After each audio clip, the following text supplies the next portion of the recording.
Bonjour, c'est Ursule encore. On est le 24 novembre 2021. Alors, je viens sur la trompette ce matin encore et je viens proclamer le retour de notre Seigneur Jésus-Christ. Soyons tous bénis. Amen. Soyons fortifiés. Alors, la rétribution accompagne notre Seigneur ou bien la rétribution le précède. Amen. C'est ça qu'il est dit. Alors ce matin, quand j'étais en train de méditer, j'étais en train de lire Ésaïe 62. Amen. Et j'ai été frappée par le verset 11. Amen. Et je l'ai comparé avec Apocalypse 22, le verset 12. Et j'ai pris le temps pour demander au Seigneur parce qu'on a l'impression que c'est le même verset, tout comme si ce n'était pas le même. Amen. Et le Seigneur m'a éclairé et alors je viens apporter cet élément-là pour chacun d'entre nous afin que nous puissions nous apprêter, n'est-ce pas? Alors, on est dans le temps où nous sommes appelés à nous dépouiller de tout ce qui est charnel et de revêtir ce qui est spirituel afin de paraître devant notre Seigneur ce jour-là quand nous le verrons sans honte, n'est-ce pas? Alors, Ésaïe 62, le verset 11 dit « Voici ce que l'Éternel proclame aux extrémités de la terre. Dites à la fille de Sion, voici ton sauveur arrive. Voici le salaire est avec lui, et les rétributions le précèdent. » Amen. On va aussi regarder Ésaïe 40, qui va dans le même sens. Le verset 9 à 11. Ésaïe 40, le verset 9 à 11 dit ceci. Monte sur une haute montagne, Sion, pour publier la bonne nouvelle. Élève avec force ta voix, Jérusalem, pour publier la bonne nouvelle. Élève ta voix, ne crains point. Dis aux villes de Juda, voici votre Dieu. Voici le Seigneur l'Éternel vient avec puissance. Et de son bras il commande. Voici le salaire est avec lui. Et les rétributions le précèdent. Comme un berger, il paîtra son troupeau. Il prendra les agneaux dans ses bras et les portera dans son sein. Il conduira les brebis qui allaitent. Amen. Et regardons Apocalypse 22, le verset 12.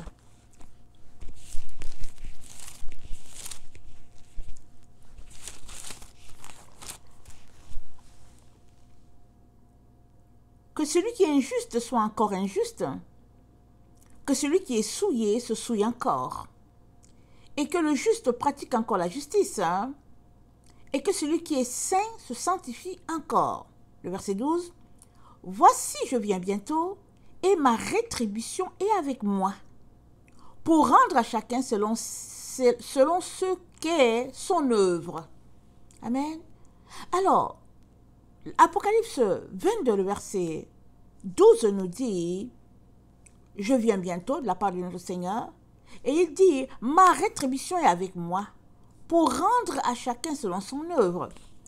Et dans Ésaïe 62, le verset 11, c'est dit, voici ce que dit l'Éternel, voici ce que l'Éternel proclame aux extrémités de la terre.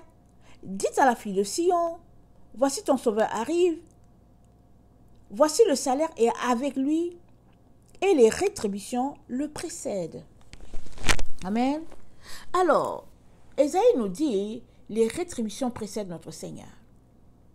Apocalypse nous dit, les rétributions sont avec lui.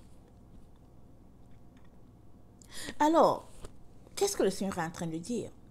C'est sûr et certain que c'est la même pensée. Mais il y a un bémol là, ici, que le Seigneur nous montre dans Ésaïe. Il y a un bémol par rapport aux deux. Dans l'un, il dit que sa rétribution le précède. Dans l'autre, il dit sa rétribution avec lui. Alors, quand je me suis arrêtée, amen, le Seigneur m'a donné tout de suite la parabole des talents. Amen, on va regarder ça. Pour m'expliquer que la différence entre précède et avec, c'est l'espace de temps entre le moment où il te révèle ce que tu appelles à faire, le temps qu'il te donne pour que tu puisses apprendre ta tâche et la livrer, si on peut le dire comme ça. Apprendre ta tâche et puis pratiquer ta tâche, voilà. Alors, allons-y lire Matthieu 25.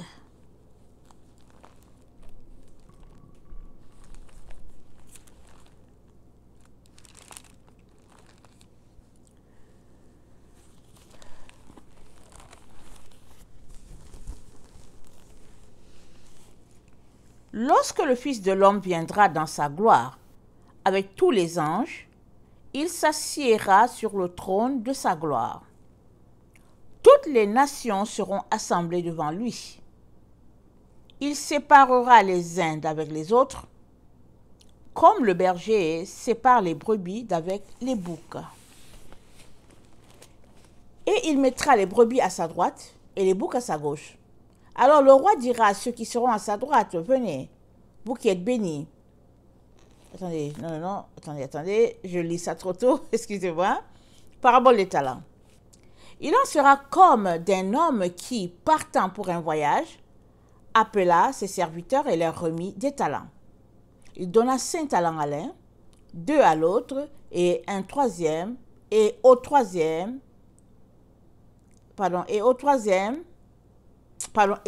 au troisième, à chacun selon sa capacité. Et il partit.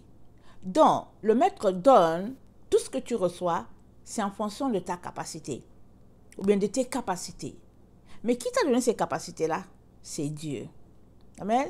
Ça veut dire que dans une famille, amen, l'un peut avoir plusieurs talents. Par exemple, le plus petit peut avoir plusieurs talents par rapport à l'aîné. Et si l'aîné ne fait pas attention, il peut te remplir de jalousie, pensant que Dieu a plus aimé l'autre que lui. Mais en fait, si le plus petit, exemple, a plus de talent que l'aîné, c'est parce que Dieu est en train de dire à ces parents-là qu'il a donné beaucoup de capacité à cet enfant-là. Alors, il lui sera demandé en fonction de la capacité que Dieu lui a donnée. Amen. Donc, ne nous pressions pas de développer de la colère, de la jalousie, du ressentiment, parce que tel semble avoir plus de talent que nous. Non, ne nous pressons pas. Parce que c'est écrit que c'est en fonction de leur capacité que le maître leur a donné ces différents talents-là, ces dons-là. Alors, aussitôt qu'il avait reçu le saint talent, et Alain, il l'a développé, il l'a rapporté 5. L'autre, de même, celui qui avait reçu 2, il l'a développé, il a ramené 2 autres. Mais le troisième, voilà ce que le troisième dit. C'est dit, celui qui n'avait reçu qu'un alla faire un creux dans la terre et cacha l'argent de son maître. Longtemps après, le maître et ses serviteurs revinrent et il leur fit rendre compte. Amen. Celui qui avait 5 dit, voici j'en ai gagné 5 autres. Celui qui avait 2 a dit, voici j'en ai gagné 2 autres. Et celui qui n'a reçu qu'un seul, il a dit,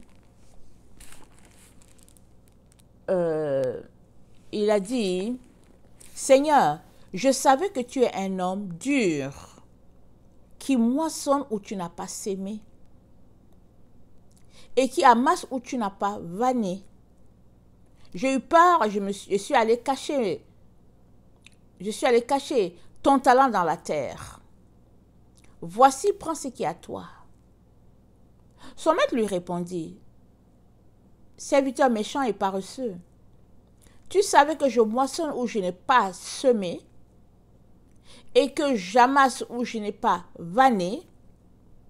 Il te fallait donc remettre mon argent au banquier. Et à mon retour, j'aurais retiré ce qui est à moi avec un intérêt. Ôtez-lui donc le talent et donnez-le à celui qui a 10 talents. Car on donnera à celui qui a, il sera dans l'abondance. Mais à celui qui n'a pas, on ôtera même ce qu'il a. Et le serviteur inutile, jetez-le dans les ténèbres du dehors, où il y aura des pleurs et des grincements dedans.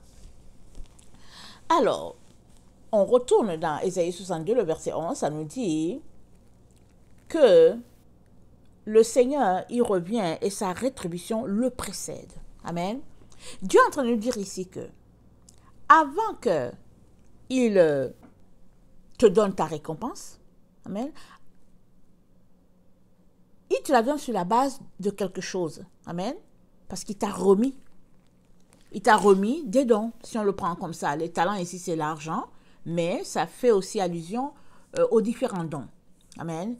Alors, si tu ne connais pas tes dons, comment vas-tu les développer? Comment vas-tu les faire fructifier?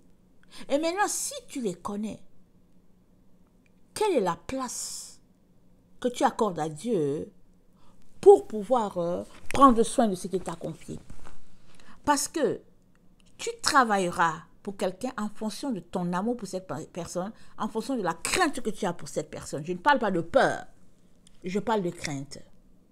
Alors, si tu connais les différents dons que Dieu t'a donnés, et tu es en train de travailler là-dessus, parce que le jour où tu le verras, tu n'auras pas le temps de dire « je vais aller travailler à ce que tu m'as confié ».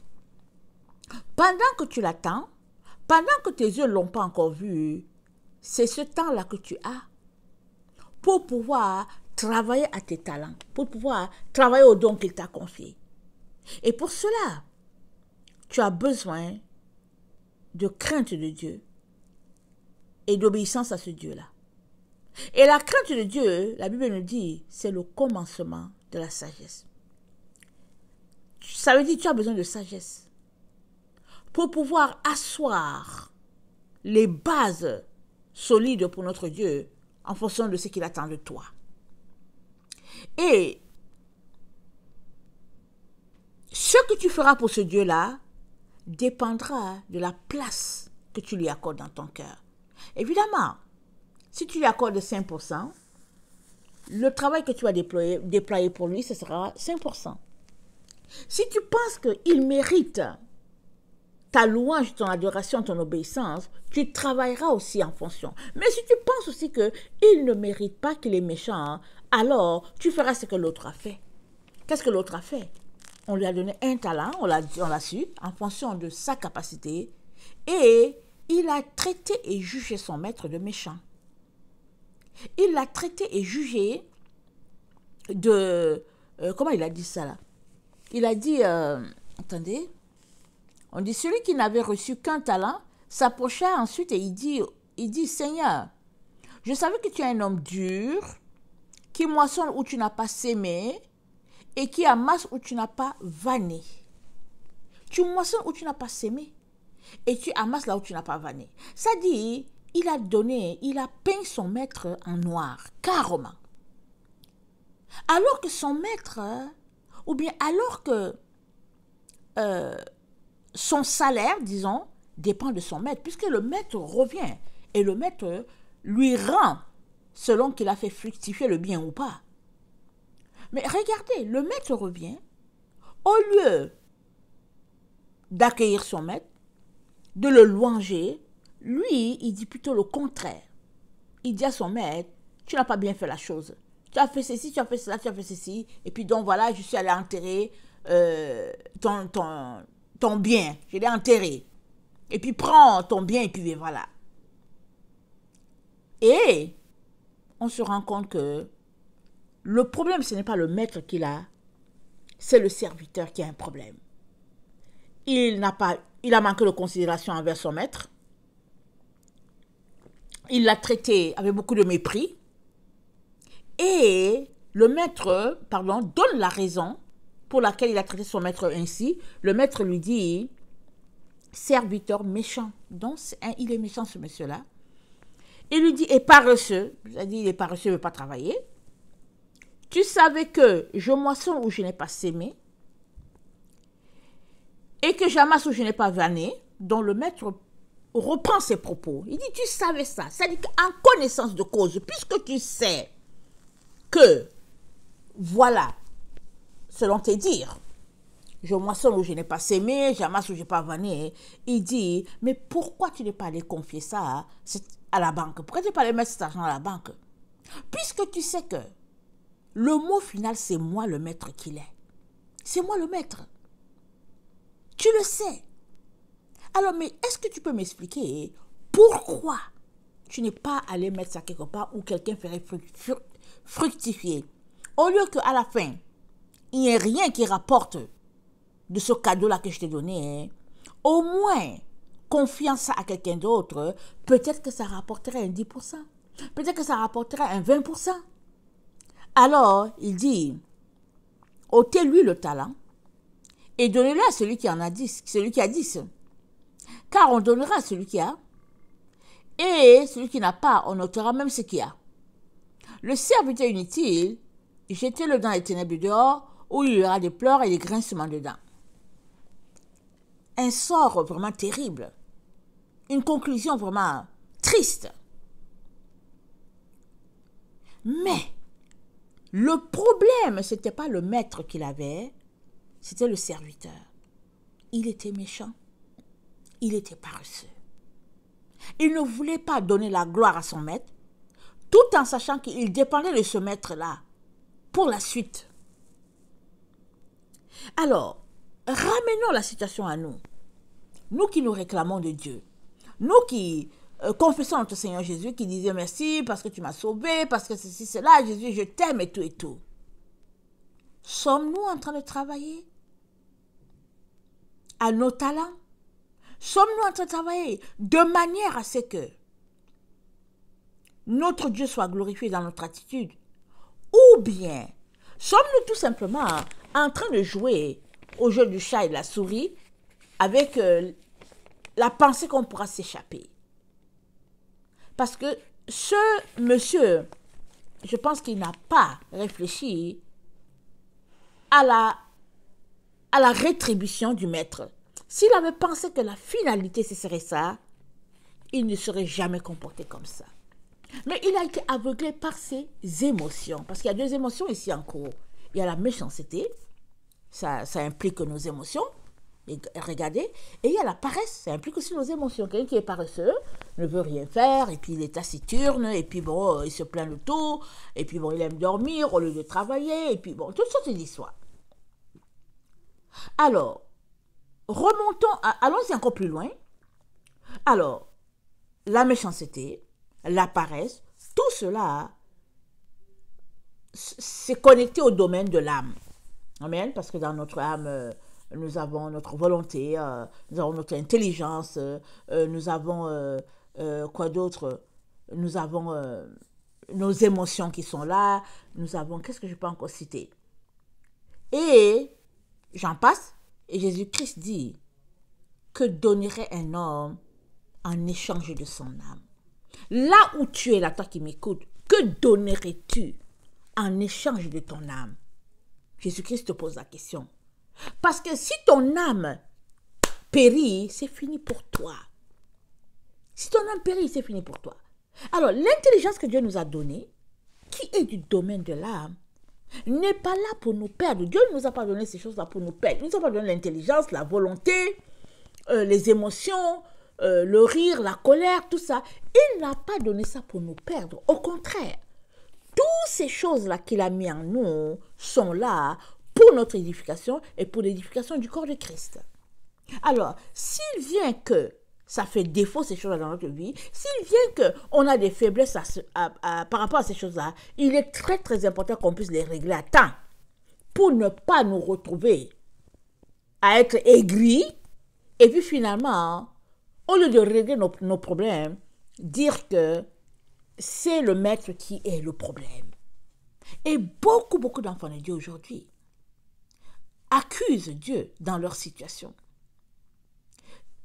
Ils font très peu d'efforts, ou bien les efforts qu'ils font sont vraiment minimes, et après, ils concluent que c'est Dieu. Dieu ne les a pas assez donné les talents, Dieu ne les a pas assez aimés, Dieu ne l'a pas assez fait ceci, assez fait cela. Et le Seigneur nous rappelle ici que avant qu'il te donne ta récompense ou bien ta couronne ou quoi que ce soit, amen, il te dit qu'il t'a déjà donné ce sur quoi tu seras noté. C'est pourquoi c'est dit, sa rétribution le précède. Sa rétribution va en avant de lui. Et sa rétribution va en avant de lui en ce sens que, alors que tu es vivant, je veux dire que tu n'es pas mort, alors que tu es vivant, Dieu a mis en toi ce sur quoi tu seras noté. Amen. Il a mis ça en toi. Tout est en toi, ce sur quoi tu seras noté. Et l'un des éléments, c'est la crainte de notre Dieu. On ne l'a pas assez mentionné, on le mentionne tout le temps, la crainte de notre Dieu, parce que la crainte de Dieu, la Bible nous dit, c'est le commencement de la sagesse. La crainte de Dieu va te pousser à être sage, va te pousser à reconsidérer, au fait, tes points que tu classes importants. Ça va te pousser à mettre Dieu au centre si tu as la crainte de Dieu. Mais l'autre élément qui n'est pas la moindre, c'est le fait que l'amour que tu as pour ton prochain aussi t'aide dans la rétribution que le Seigneur a pour toi. Parce que c'est dit dans Matthieu 25, amen, dans Matthieu 25, il dit, lorsque le Fils de l'homme viendra, le verset 31, dans sa gloire avec tous les anges, il s'assiera sur le trône de sa gloire. Toutes les nations seront assises devant lui. Il séparera les uns avec les autres, comme le berger sépare les brebis d'avec les boucs. Et il mettra les brebis à sa droite et les boucs à sa gauche.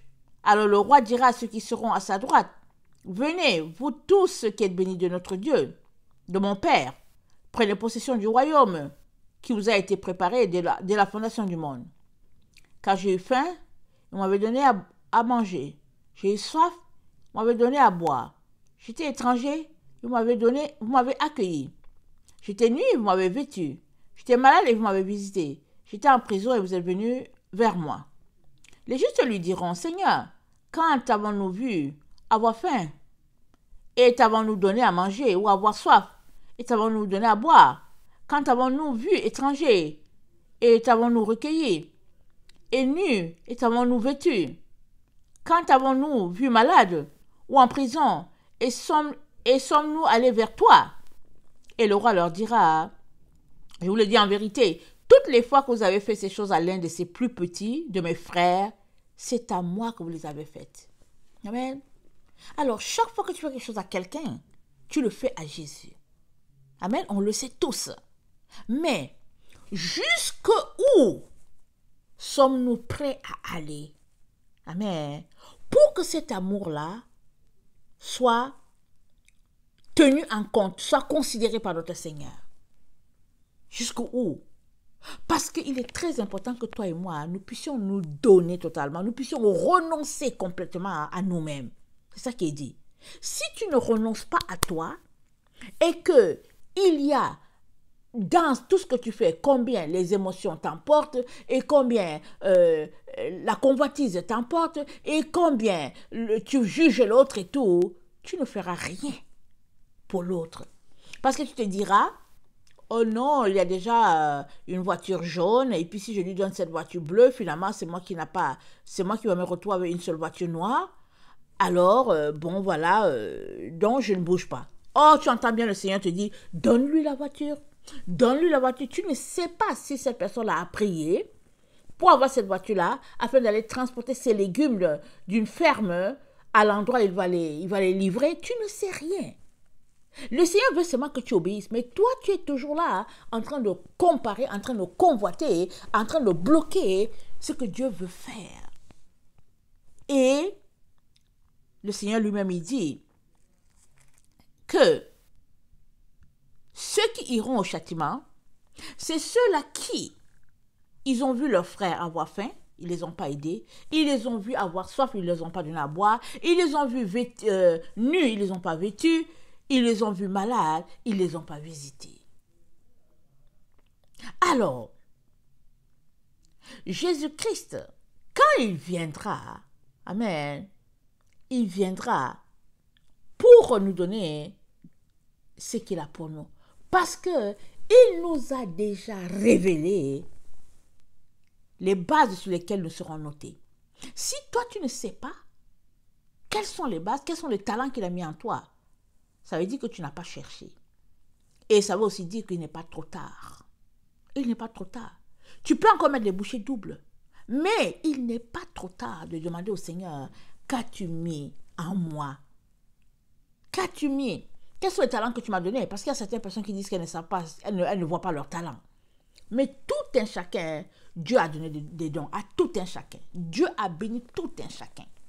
Alors, si l'un est capable d'offrir des vélos à des orphelinats et que toi, tu n'es pas capable d'offrir des vélos, il se pourrait que toi, tu sois capable d'offrir des bouteilles d'eau.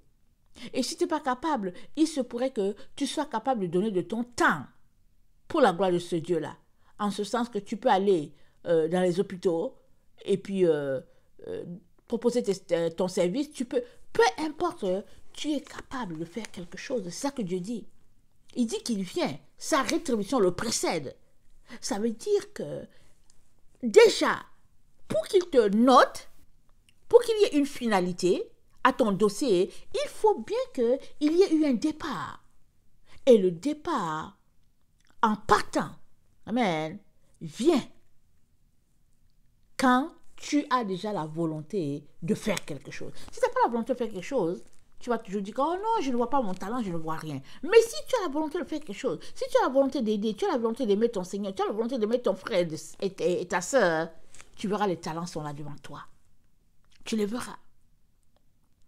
Alors je viens vraiment nous encourager, là où nous sommes, à passer en revue tous ces dons-là que le Père nous a donnés.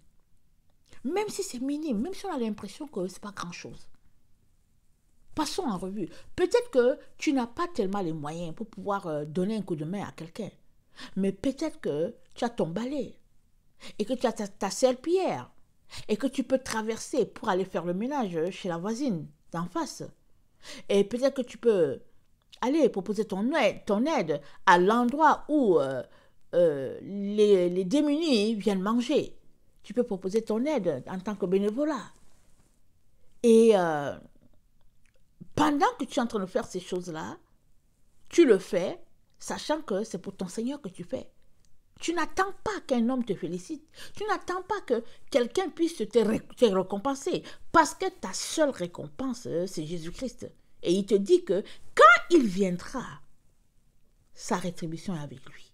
Quand il viendra, pas avant. N'attends pas que quelqu'un te félicite pour ces choses-là que tu fais. N'attends pas. Au contraire, laisse-les te marcher dessus. Laisse-les te piétiner. Parce que celui qui te récompense, c'est ton Rédempteur. Et il te dit qu'il arrive. Alors, mes chers frères et chères sœurs, on a souvent l'impression qu'on a assez fait. Ou bien qu'on fait assez. Mais j'aimerais vous dire que tant et aussi longtemps que le Seigneur ne nous a pas rassemblés pour que nous puissions nous retrouver dans ce temps où il n'y a plus un rideau qui nous sépare de lui, tant que le Seigneur ne nous aura pas rassemblés, amen, il est très important qu'on ne puisse pas se lasser de faire du bien, qu'on ne puisse pas arrêter, amen, d'aller dans son sens. Et son sens, c'est toujours de bénir et de bénir et encore bénir. Et seules les personnes volontaires, les personnes désireuses de le faire arriveront. Amen. Arriveront au bout. Alors moi je viens vraiment nous encourager à prendre une feuille, noter ce qu'on pense que nous avons, que Dieu nous a donné, et de voir comment est-ce qu'on peut le servir avec ces différents dons-là. Et si on se rendait compte que on est bloqué, qu'on ne peut pas, c'est très compliqué, allons-y dans la prière, allons-y dans le jeûne, et le Seigneur ne manquera pas de nous dire dans quelle direction aller pour faire fructifier ce qu'il nous a donné. Amen. Que le Seigneur bénisse sa parole. Je vous aime beaucoup et Dieu davantage. Maranatha, Jésus revient. Amen et amen. Soyez bénis. Alléluia.